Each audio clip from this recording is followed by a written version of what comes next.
일본은 최근 한국의 오징어 게임에 대해 심각하게 질투하는 모습을 보여왔습니다. 계속 도태되며 갈라파고스 현상이 짙어지고 있는 일본과 다르게 한국은 계속해서 세계로 뻗어나가는 모습을 보여줬기 때문입니다. 그런데 질투하던 일본도 넷플릭스에 배급할 기회를 얻게 되었다고 해서 일본 내에서는 엄청난 화제가 되었습니다. 일본인들은 해당 소식이 알려지자 드디어 일본도 세계로 뻗어가는구나. 오징어 게임 따위는 일본이 우습게 이길 것 같네요. 일본의 차례가 왔습니다. 넷플릭스 배급이라니 일본의 문화는 세계의 인이 애니메이션으로 알려져 왔기 때문에 더욱 친숙하게 세계 시장을 공략할 수 있을 것입니다. 와 같은 반응을 보였는데 여기에 초대박 반전이 숨겨져 있었습니다. 바로 넷플릭스에 배급되는 일본의 드라마가 바로 한국 영화를 원작으로 한 리메이크작이라는 게 뒤늦게 밝혀진 것인데요. 그것도 모르고 일본인들은 자신의 문화가 한국을 앞지르는 것을 보여주겠다고 선포하고 일본의 문화를 세계에 알린다느니 아주 우스꽝스러운 모습을 보여준 것이죠. 해당 소식을 뒤늦게 접한 일본인들은 바로 꽁문이 빠지게 도망치기 바빴다고 하는데 해당 소식 자세하게 함께 알아보겠습니다. 일본 현지 뉴스 NHK의 보도에 의하면 야마시타 토모이사가 넷플릭스 오리지널 영화 사랑에 빠진 집의 주연을 맡게 되었다고 보도했습니다.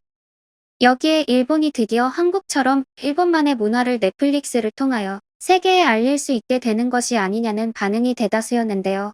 일본 누리꾼들은 드디어 일본의 차례가 다가왔다. 일본의 문화는 분명 세계에 먹혀들 것입니다. 이번 오징어 게임과 마찬가지. 일본만이 만들 수 있는 것을 이번 기회에 낱낱이 세계에 보여줍시다라며 환호하기도 했습니다. 특히 한국의 오징어 게임이 역대급 히트를 치면서 일본인들의 부러움은 이만저만이 아니었기 때문인데 넷플릭스 오리지널을 일본에서 제작하는 만큼 일본 작품도 오징어 게임처럼 화제가 될 것이라는 기대감을 품은 것이죠. 그런데 여기서 뭔가 이상한 점이 발견됩니다. 바로 일본 넷플릭스 사랑에 빠진 집에 대한 줄거리가 소개된 것인데 한국인들에게는 뭔가 익숙한 냄새가 났기 때문이죠. 넷플릭스가 소개한 줄거리는 바로 이렇습니다. 2002년 건축가를 목표로 도내의 대학에 다니는 야마시타는 아름답고 매력적인 여성 이유기와 만난다. 두 사람은 일본의 섬세한 건축물을 찾아나가며 잊을 수 없는 한때를 보내지만 장차 내 집을 지어줄게라는 유치한 약속만 남기고 헤어진다. 그로부터 19년, 긴 공백의 시간을 거쳐 이훈과 아버지의 병든 인생의 고뇌를 짊어진 야마시타는 돌연 이유기 앞에 나타난다. 그리고 석양의 거리라고도 하며 남알프스와 후지산을 바라보는 절경의 니시이즈 정에 집을 지어달라고 부탁한다. 그때 숨기고 있던 생각을 대답해 주듯이 두 사람의 거리는 좁혀져 간다. 뭔가 익숙한 느낌이 드셨을 것입니다. 그렇습니다. 바로 한국 영화인 건축학개론의 내용과 일본이라는 배경을 제외하고는 아예 똑같은 내용인 것인데요. 그렇게 해당 내용에 의문을 제기하는 일본인들이 점차 많아지고 해당 작품에 대한 표절 논란이 휩싸이기 시작했는데요. 당시 일본 누리꾼들은 장르의 유사성입니다. 한국이 오징어 게임을 제작할 때 일본 소재를 그대로 갖다 쓴 것과 비슷한 것이죠. 너무 흔한 연애 내용인데 이것이 표절이라니 말도 안 됩니다. 그렇게 따지면 요즘 영화나 드라마의 표절이 아닌 것이 어디 있겠습니까와 같은 반응을 쏟아내며 해당 작품에 대해 옹호하는 답변을 내놓았는데요. 그런데 여기서 넷플릭스에 추가 홍보 자료가 나오자 해당 누리꾼들은 바로 꽁문이 빠지게 도망가며 역대급 망신을 당하게 됩니다. 넷플릭스는 추가 홍보 자료는 다음과 같습니다. 건축한 개로는 한국에서 400만 명이 넘는 관객을 동원하며 연예, 영화 역대 1위의 흥행 기록을 세운 명작이다. 건축학개론의 무대를 일본으로 옮겨 넷플릭스 오리지널 사랑에 빠진 집을 제작하게 되었다. 이와 같이 넷플릭스는 일본이 제작하는 사랑에 빠진 집에 대해 건축학개론의 리메이크 버전이라는 것에 대해 세기를 박아버린 것이죠. 해당 소식이 전해지자 일본인들은 충격에 휩싸였습니다. 일본인들은 자신들의 문화가 세계로 드디어 뻗어나간다며 환호했으며 드디어 일본 엔터테인먼트가 세계로 나갈 수 있는 기회를 얻게 되었는데 그 기회 역시 따지고 보면 한국이 제공한 것이나 마찬가지였기 때문입니다. 일본이 세계에 진출할 방법은 한국 뒷공무니를 따라다니면서 리메이크 기회만 구걸해야 한다는 것이 이번에 증명되어 버린 것인 것이죠.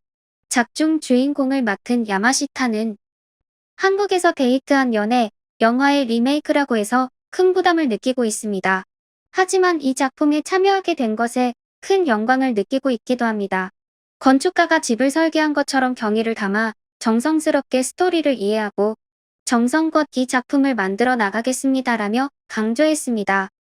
해당 작품 리메이크를 전담한 일본 감독 오카노 마키코 프로듀서는 한국에서 전설적인 히트가 된 러브로맨스 영화를 리메이크한다는 것에 긴장과 흥분이 뒤섞인 듯한 기분입니다. 주인공을 야마시타 톰 모이사 씨가 연기해주면서 단숨에 흥분이 더해졌습니다. 최근 일본에서는 TV 영화로 한국 오리지널 작품을 리메이크하는 움직임이 활발하지만 오리지널을 넘어서는 것은 매우 어려운 일입니다. 하지만 한일 최고봉의 스태프와 출연진을 동원한 제작에 도전하고 있으니 꼭 기대해 주시기 바랍니다라며 작품에 대한 포부를 밝혔습니다. 해당 소식에 대한 일본 누리꾼들의 반응 함께 살펴보겠습니다. 건축학 개론이 훨씬 재미있어 보인다. 각본 소재가 고갈된 일본은 이제 한국 드라마 리메이크에 의존할 수밖에 없다. 게임이나 애니메이션이나 열심히 하는 수밖에 없네. 한국이 급기야 드라마까지 우리보다 먼저 가게 돼버린 건가? 예전에는 일본 만화나 드라마 리메이크가 많았는데 말야. 일본 드라마 영화는 안 되지. 줄거리나 설정이 더는 괴멸적으로 재미없다. 애니메이션이나 게임 같은 건 세계를 석권할 수 있는데 말이야. 기본적으로 한국을 싫어했던 나지만 넷플릭스에서는 한국 영화 드라마를 보게 되었으니까.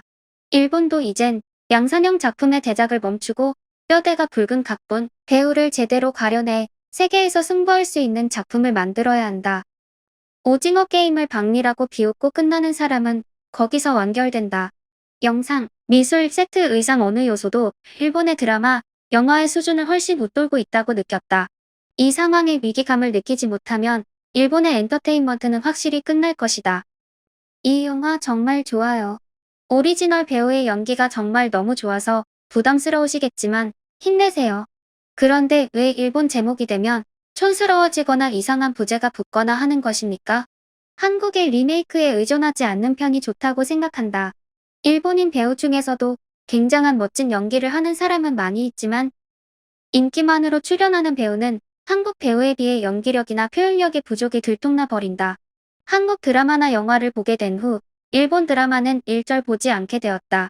영화에 관해서는 보다가 잠을 자버리는 수준입니다. 한국이라는 나라를 좋아하지는 않지만 연기에 관해서는 아주 훌륭한 배우들이 많다고 생각해. 점점 새로운 쪽이 들어오는 경쟁이 심한 나라이기 때문에 노력해서 일본처럼 날림은 하지 않는다. 벌써 몇 년 전부터 일본 드라마는 끝났어. 오래 살다 보니 완전히 지금 한국과 일본은 반대네요. 원래 작품을 망가뜨리지나 않았으면 좋겠어요. 오늘 제가 준비한 소식은 여기까지입니다. 나우튜브 시청자 여러분 시청해주셔서 감사합니다.